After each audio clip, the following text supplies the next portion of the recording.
Star Wars Celebration Anaheim 2015, and I have here with me the worldwide Star Wars Oddities guys. Can you introduce yourselves quickly? My name is Ron Salvatore. My name is Joe Iglesias. And I'm John Alvarez. And what specifically do you guys do?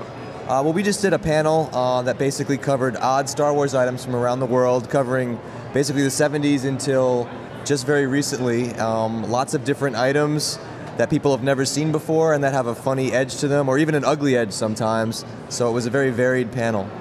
So just the most obscure Star Wars stuff you can find, is it primarily like collectibles and toys and everything?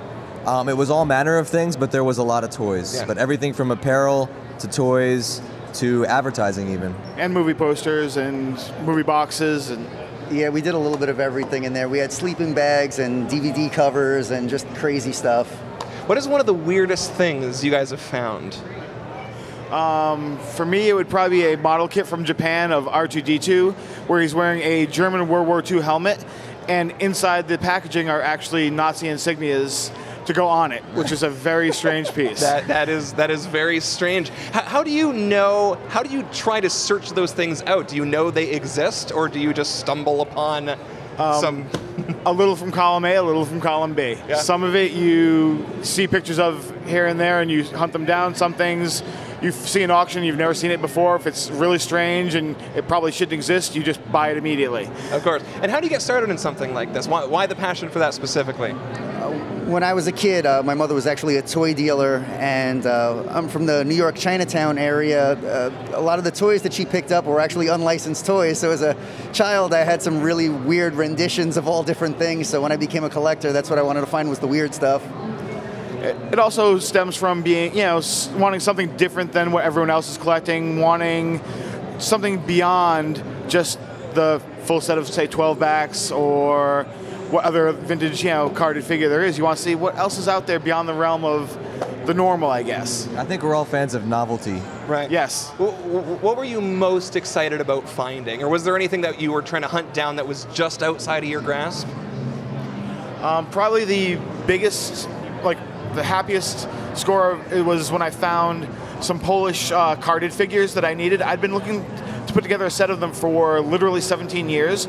It's a set of 20 figures. I found 11 of them, and it took me about 5 years, and then all of a sudden, all 9 of the ones I needed came up all at once. Wow.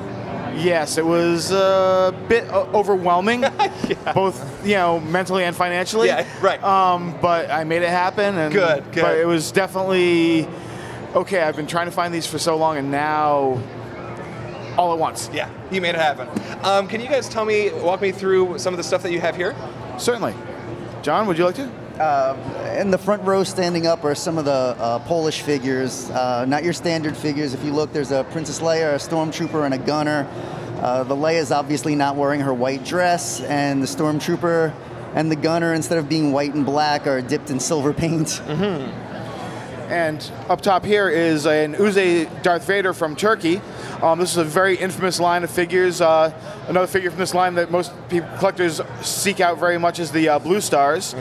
It's just a fun line. The card art is amazing, and the figures are actually very good quality considering their origins. Where did you find these? This right here, a collector actually brought for me to buy at this convention, because it's a variation that I didn't already have. Right.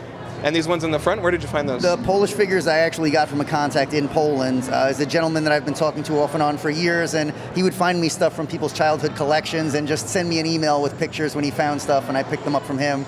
So you're networking all over the Yes. world. What is the one thing that you want to get your hands on? Is there like a holy grail out there? One of the interesting things about collecting this kind of thing is that you do it for surprises. So the thing that you most want, you might have never found yet because it's unknown. That's so, deep.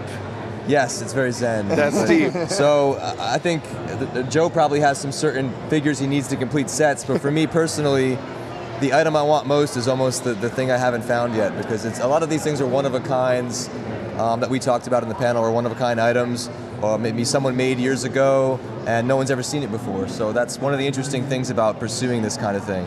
One day you'll find that the item was inside of you the entire Yeah, time. and a tear will stroll down my cheek. Yeah, thanks so much for joining me. We are at Star Wars Celebration here in Anaheim on StarWars.com, powered by Verizon. Don't go anywhere.